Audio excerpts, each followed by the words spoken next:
Minecraft RTX really surprised us. Over the past year, apparently NVIDIA has made meaningful improvements to both DLSS, moving out of Vaseline on camera blurry meme status and into potentially useful status, and improved its RTX features.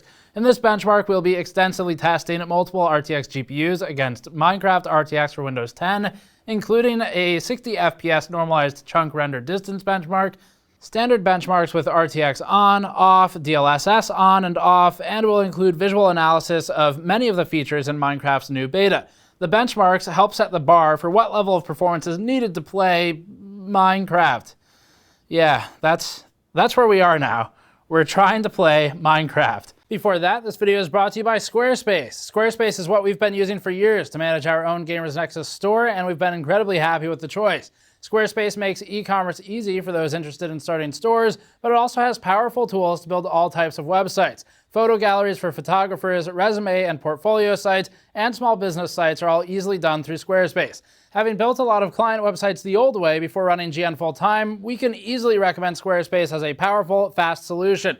Go to squarespace.com/gamersnexus to get 10% off your first purchase with Squarespace. We had a pretty complicated test matrix for this one. Between the variations of RTX on and off and DLSS on and off, we also had to deal with things like the chunk render distance. So this is a major component to Minecraft. It effectively determines your view distance in the game, and given how the game is built and how it mechanically works, that's a large part of it. So there's a lot to test. Just to make sure we're clear up front on everything, we're going to be talking about a lot of graphical improvements that are specific to Minecraft, but are not new to the industry. So simple additions like roughness maps and normal maps are commonplace in basically every game. Minecraft didn't have native roughness, metalness, normal maps. It's lacking a lot of stuff. So when we talk about these things, please remember that these are not new technologies. A lot of this stuff, it's not special RTX and video only features. It's just Minecraft finally got this stuff because RTX is rolling out with it and they work together. So all the textures right now, they more or less, without the RTX version, are only a color map, and then the game is rendered unlit to some extent. Chapters will be included in the description to help navigation, particularly to make sure people see the quality analysis and the charts alike. We have a lot of data in here and discussion towards the end on DLSS. And this is also one of the games I've had the most fun benchmarking recently, because I haven't personally played Minecraft since got it in alpha and last played it when it was exiting beta. So it's been a while. And this was a fun meta automation of a benchmark, because we automated our benchmark within the game with the game parameters. And so we basically used minecarts to build a track to automate on a timer what our benchmark was. Anyway, it's really difficult to benchmark accurately for a lot of reasons. Most of them are related to Minecraft optimization in general, but we'll talk about that more later. Let's start off with an overview of the changes for Minecraft RTX and some initial graphics analysis. We'll get into the numbers, and then we'll go through the rest of the graphics analysis. Minecraft is almost an accidentally perfect candidate for RTX, but it's not for the obvious reasons. Traditionally, NVIDIA has pushed for the feature to be included in major AAA graphics titles like Battlefield 5, and that's become more of a balancing act between the high poly, highly complex games getting juggled with real-time ray tracing add-ons. The end result has typically been a trade-off of what graphics options in the game get turned off or sacrificed in order to turn on RTX and support the performance, or how low of a resolution you're willing to bring the game down to. Minecraft, meanwhile, has basically no native, unmodded graphics quality to speak of. The texture resolutions stock are abominable, and the game itself is entirely comprised of simple geometry. We're not saying that in a mean or a critical way. We've played a lot of Minecraft here. So that's the entire appeal of Minecraft. It sort of works here. Because ray tracing features aren't competing with traditional AAA graphics quality in this title, it's able to take almost all of the GPU horsepower to prioritize rendering ray traced scenes. In an amusing way, this is also why DLSS, if it works better in its new iteration, which we'll inspect today, is a good inclusion for Minecraft. DLSS works on neural networks to build predictions of how a game will unfold frame by frame, the end goal being that a player would enable both DLSS and RTX in order to negate one another in performance, but end up with a net higher graphics quality. That hasn't really worked yet, and DLSS was deservingly mocked on our channel and others for its comical launch over a year ago. Now, NVIDIA is trying again with DLSS 2.0, and the company claims it's really fixed it this time. Minecraft is probably the most predictable type of game of all time for that neural net to work with. And you're also working with a game where lower resolution doesn't have as profound of an effect as it would in a game with a greater fine detail or nuanced texture to work with. If DLSS doesn't work here, it really would have no chance to work anywhere. Getting into Minecraft's content then, it makes these key changes. PBR compliance has been added for materials in the game. Physically based rendering is something we've covered in the past with the Crytek team, but the crux of it is that a given material will now have metallic and roughness values, which are two properties that define almost every surface in the real world. The texture maps added include roughness on items like bricks in the game, where a roughness map is used to influence reflectivity off the surface of the object. The mortar, meanwhile, between the bricks is rougher and less reflective, while the brick is smoother and shinier. Another addition was normal maps, which work by distorting how the light interacts with the surface of the mesh, also known as an object.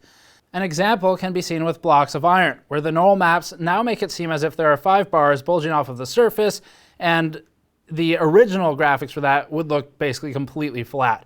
Global illumination was also added. This is something we've defined fairly recently in great detail. It's the calculation of light bouncing off of multiple surfaces multiple times. RTX shadows make secluded areas significantly darker, like in forests. Bloom is now enabled with RTX on. Pretty much everyone remembers what that is from the many years ago when that was a big thing in every game.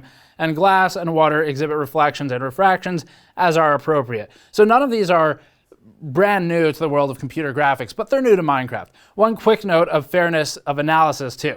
Some levels have resource packs which add emissivity from a block. So you have light coming off of a block, often the terracotta blocks, but they don't add it to the non-RTX variant. Remember that these light emissions could at least be added to the non-RTX block, so you at least have some emission of light like a torch would do. Some of the effects could also be faked. You could make up for a lot of the RTX features by working on the graphics with traditional techniques to fake the higher quality graphics. But RTX is a much easier way to execute without recrafting the entire game, and that's where we get the meme phrase, "it just works." If everyone wanted a fair demo, they'd at least add a light emission to both the RTX and non-RTX blocks, and they might even consider faking some of the other effects for non-RTX. We just wanted to make sure that you're aware that it's not always fair to simply show the RTX on and off and toggle them to compare, because some of the maps and resource packs for the RTX off version have had no additional work invested, including a lack of basic parameters like light. There's more to it too, but we should get into the initial benchmarks first, talk through the numbers of how GPUs perform, and then we'll look at DLSS. We need to start with some initial research on a per map basis before we progress. When testing Minecraft, we explored each of NVIDIA's bundled in 6 RTX maps to better understand the environment. Because the game is almost completely player created, there's a wide range in performance potential. Our footage should illustrate this. The aquatic map with its large glass dome under a waterfall has a lot of reflections and refractions that strain the GPU in different ways from the jungle map, which is more similar to standard survival mode Minecraft, and different still from the stressful dystopian city map that we standardized for testing. The shadow and light map was good as a showcase of ray tracing, but some of its indoor settings naturally restrict viewing distance and restrict the amount of objects visible on the screen. So the map itself is barren inside of each of the rooms. The first chart is strictly research, which we use to decide how we're going to test a game prior to committing a few days of doing the testing. This chart shows the results for a 2080 Super tested with 8 chunks drawn at 1080p with RTX on and DLSS on. We'll test other settings later in the video. Here you can see that the shadow and light map using the mirror room renders at 104 FPS average with the 2080 Super on these settings. The Crystal Palace map renders at 83 FPS average in our test area, while the aquarium section of the shadow and light map renders at 76 FPS average. The stress test that GN used, located in the dystopian city, renders at about 71 FPS average, so it's more similar to the aquarium area of the previous test. This is like-for-like testing across different maps with the same GPU, and the entire point of this is to illustrate that the vastly varied environs of the game will heavily influence your frame rate. What matters most for a benchmark is consistency, so that we can fairly compare devices head-to-head. So as long as we pick one map and stick to it, we can at least make a comparison for a hierarchy of cards. For this one, we noticed that the city level had the lowest run-to-run deviation of all and was the most reliable, and also the most stressful, so we stuck with it as a representation of the extreme end.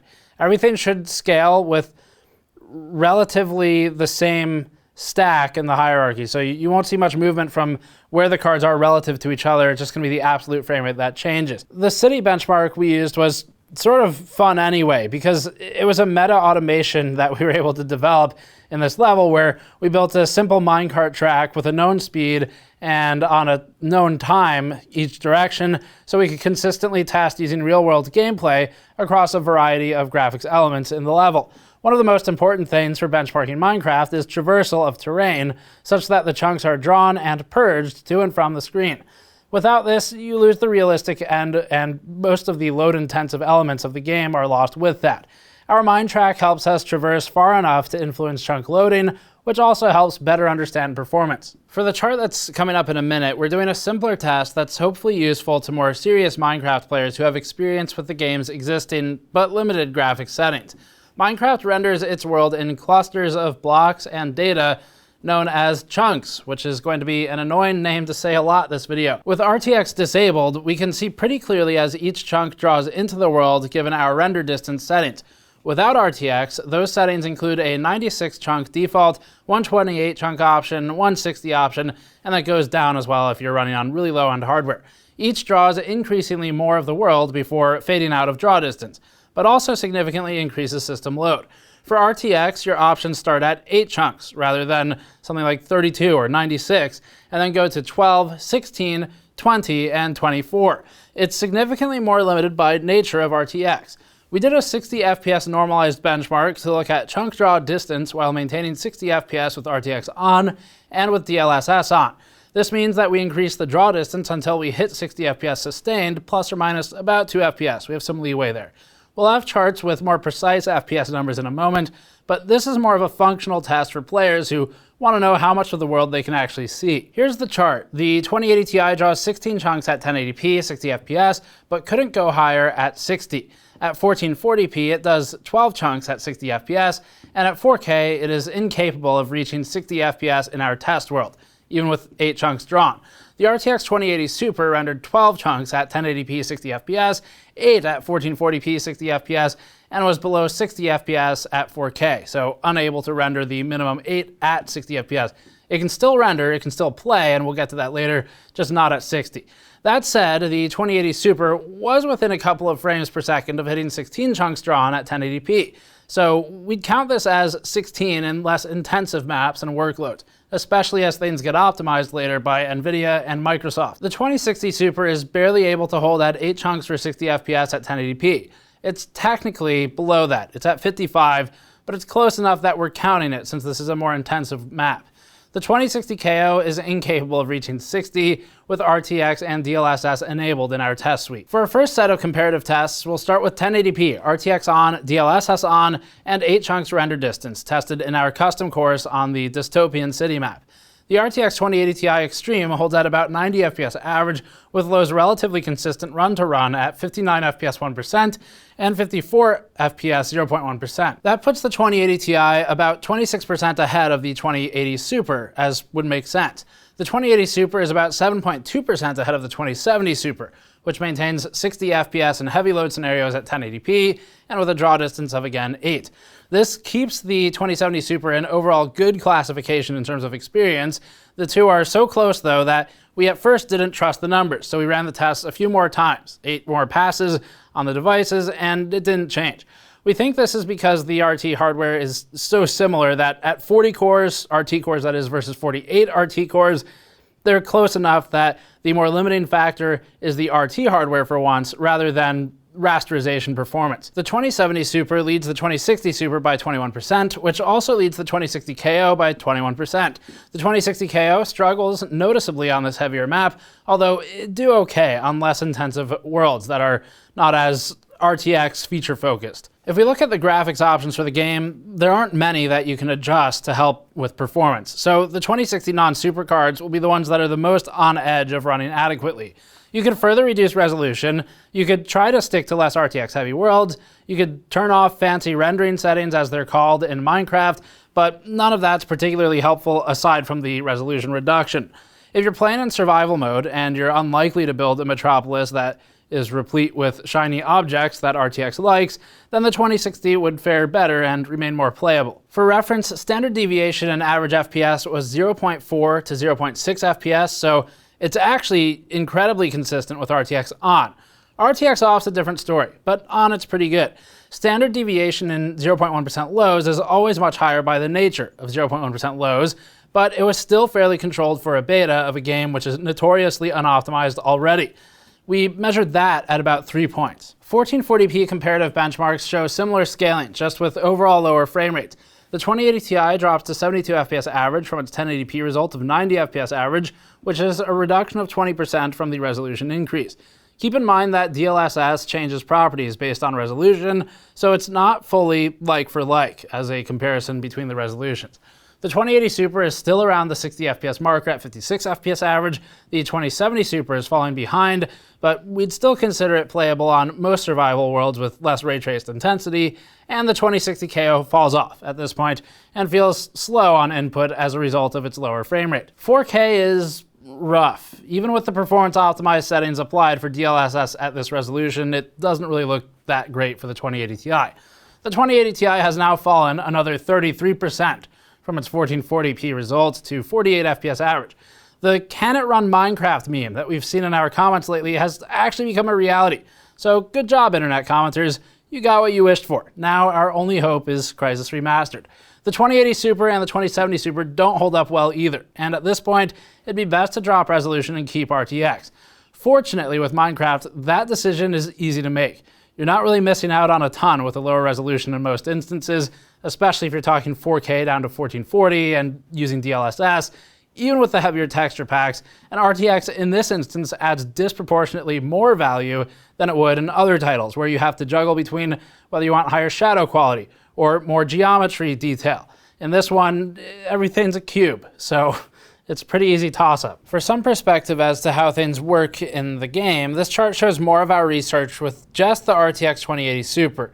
We have a complex test matrix here. There's RTX on with DLSS on, RTX on with DLSS off, and then there's also chunk distance and RTX off and chunk distance and so forth. Obviously, disabling RTX worked the best. At 1080p with the 2080 Super, we were bound by the CPU, so we'd have an even higher frame rate if the CPU were capable of it. That's expected of a game where, well, of this caliber, and it means that the frame rate hit from enabling RTX is greater than what we can demonstrate in this example. That's especially true because we can't provide a like-for-like drop in frame rate from enabling RTX because we can't, in the game, set the chunk draw distance equal in a way that it's within the bounds of what the CPU can do with RTX off and within the bounds of what the GPU can do with RTX on. So it's an uneven comparison. With a 96 chunk draw distance, which is significantly and noticeably farther than the 8 chunk RTX default option, we saw 180 FPS average with pretty far behind lows due to high variability when RTX is off, which is either a Minecraft issue in general or a Minecraft RTX issue with Windows 10. We should note that we had another test run at 300 FPS plus, so RTX disabled with this chunk count is almost impossible to test consistently since it draws sort of differently each time. Either way, that's our baseline here. Our next best was 40% of the frame rate of RTX off in this chart at 71 FPS for the RTX on DLSS on render, which helped improve performance with DLSS, but was still a big drop. This is a heavy hitter to performance even in this game, but that's what makes RTX such a natural candidate for Minecraft. There's not much else going on in the scene, so RTX can get full focus of the GPU. Expanding our draw distance to 12 reduced FPS by 6%, expanding it to 16 reduced FPS by a further 12% on top of that, and it's a nonlinear drop in frame rate as the draw distance increases. Our next RTX on jump goes to 20 chunks, DLSS enabled, at 47 FPS average, or a 19% drop from the 16 chunk option at 59 FPS average. This is about the same performance as disabling RTX and rendering 160 chunks. Which one you prefer will depend mostly on preference, but there's no doubt that RTX looks significantly better for what's drawn. Finally, the maxed out RTX option is at 23 FPS average on the 2080 Super, so not quite ready for this hardware or with this iteration of Minecraft RTX. And finally, here's a chart of DLSS on versus off. This will precede our DLSS on versus off visual inspection that we'll do right after this chart. If you wanted to ditch DLSS, you'd also be giving up about a 60% performance uplift on the 2080 Ti at 1080p, a 63% uplift on the 2080 Super from off to on, 66% on the 2070 Super, 70% on the RTX 2060 Super, and about 64% on the 2060 KO. For the most part, other than the KO where it's just choking on hardware in general, the uplift is non-linear and increases as the cards get lower end. DLSS does a lot in this game for performance. Now we just need to look at what it does from a visual point of view. Finally, after all of this testing, we sort of made the assumption that most people would be playing with mostly RTX on and DLSS enabled, as the game becomes too difficult to run without DLSS. This also allows players to maximize render distance, which is arguably more important than a crisper image. Still, we need to do a DLSS comparison to really know. Minecraft with DLSS can be nitpicked for differences, which is what we're about to do. But it's important not to lose the forest for the trees. Although a lot of small details can be seen in side-by-side comparisons, actually playing the game, which will shift player focus more toward actions and less toward pure observation, means that the ability to notice small details will go down. Compounding this, all the movement will decrease the player's ability to spot those differences in real time anyway. Purely to help show the technical differences, we'll start first with an image of the aquatic palace. In this image, going between DLSS on and off at 4K shows some difference in color within the keyhole passage mostly, and that's not necessarily better or worse, but just different. There are also differences in lighting on blocks near the rightmost parapet or the leftmost towers. We think this is because there's less pixel data to work with when DLSS is enabled and the resolution is natively 1080p rather than 4K and super sampled up, so the approximation is less accurate to the source. The bloom around the floating points of light up in the air is also much stronger. Bloom in some 3D applications like Blender is done by counting pixels to determine the radius. So starting from a smaller base image could scale up the bloom larger than the intended native size. The differences are in the same spots at 1080p, but are more pronounced since there's less data to work with at the native 720p render resolution.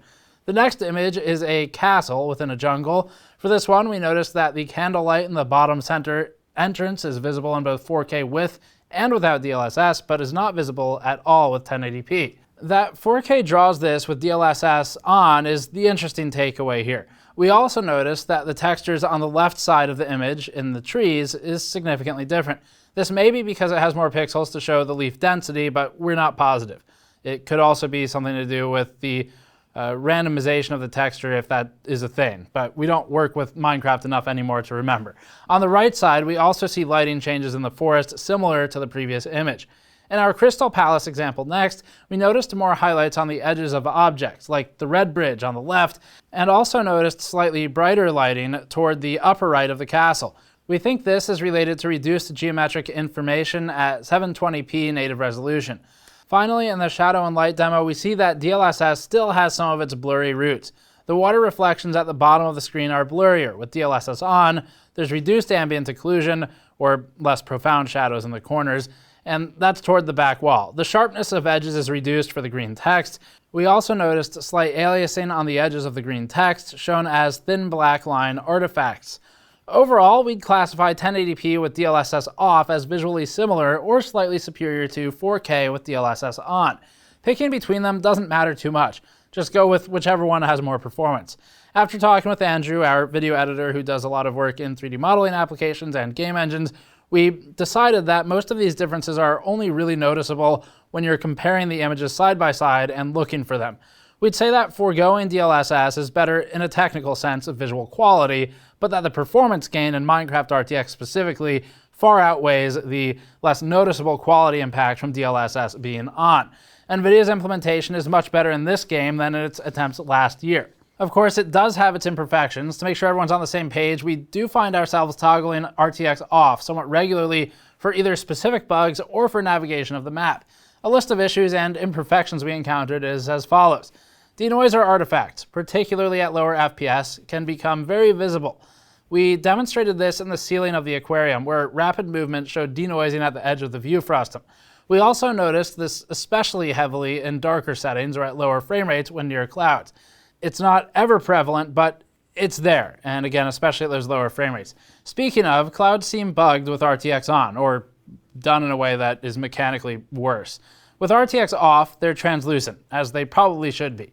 But RTX on makes them solid white. This means that they become annoying from a gameplay perspective, and they don't seem particularly realistic anyway. It seems that backface culling might be disabled with RTX on as well, something that we were able to postulate based on what happens when you go into a cloud. The player is drawn at the same time as the rest of the world with RTX enabled, and so the player's hand and the objects will clip through the walls with RTX on, but not with RTX disabled. That's because it has to be drawn at the same time as everything else to ensure proper lighting of the player's hand and the object, whereas they're drawn separately with RTX off. This is just a small mechanical item. It's way lower draw distance with RTX on, of course, so even when you're at lighter weight levels, your best bet is going to be 24 chunks, and that's taxing on the more complex levels.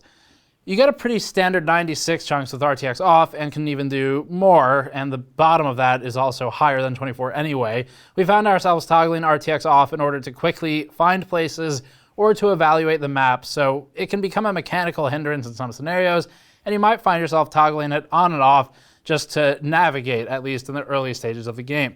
Some areas also become extremely dark, which becomes a subjective debate. It could provide more gameplay opportunities for a creator or a modder who could light paths to better guide players in their creations. But it can also slow down the mechanics of the game if you're just trying to navigate quickly in that older style of Minecraft. So this comes down completely to what you or the map creator is trying to do. There are a lot of avenues here with the way RTX works to create new mechanical ways to interact with the game, and there's also ways to annoy players. It just depends on how it's used. Finally, bloom sometimes follows the screen, similar to the paper over the water in Battlefield 5, where you get some ghosting effect of objects as you move the camera around. So that's it for our Minecraft RTX video. NVIDIA has played this somewhat brilliantly by partnering with Minecraft. NVIDIA had a really rocky launch to RTX. It was something like 50, 55 days before they even had a title out that would work with RTX. Part of that was because Microsoft delayed its Windows update past the RTX launch window for the 20 series, and so NVIDIA was left high and dry with no DXR or anything to work with.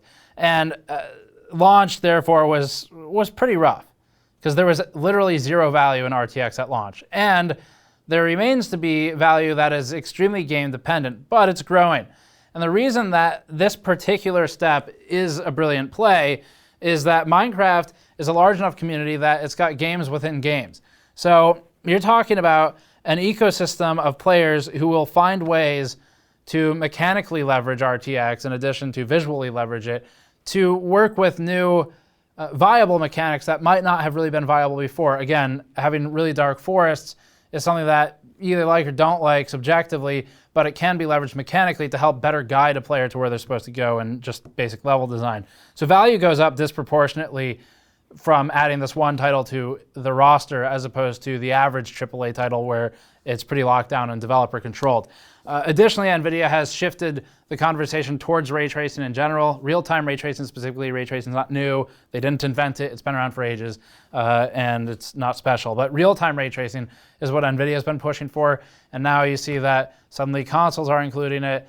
Suddenly AMD is getting involved. So the conversation has shifted, and it's taken a while, and the value is still questionable depending upon if games that you like have RTX support in a way that's competent, but Minecraft is a massive addition to that. It's one of the best-selling games, if not maybe the best-selling game, aside from things like Peggle or Tetris. So it's up there. But anyway, there's still plenty of issues, frame rate issues, stuff like that. This is not a trivial game to run. It's interesting because of how it's so graphically non-intensive at its core. RTX can dominate the entire GPU and take all those resources for itself. So very interesting stuff, but looks good overall. And we'd say, compared to the previous attempts at DLSS, job well done, NVIDIA, on this version. At least with this game. It may change, we'll see. So that's it for this one. Subscribe for more as always. Go to store.gamersnexus.net or patreon.com/gamersnexus to help us out directly, and we'll see you all next time.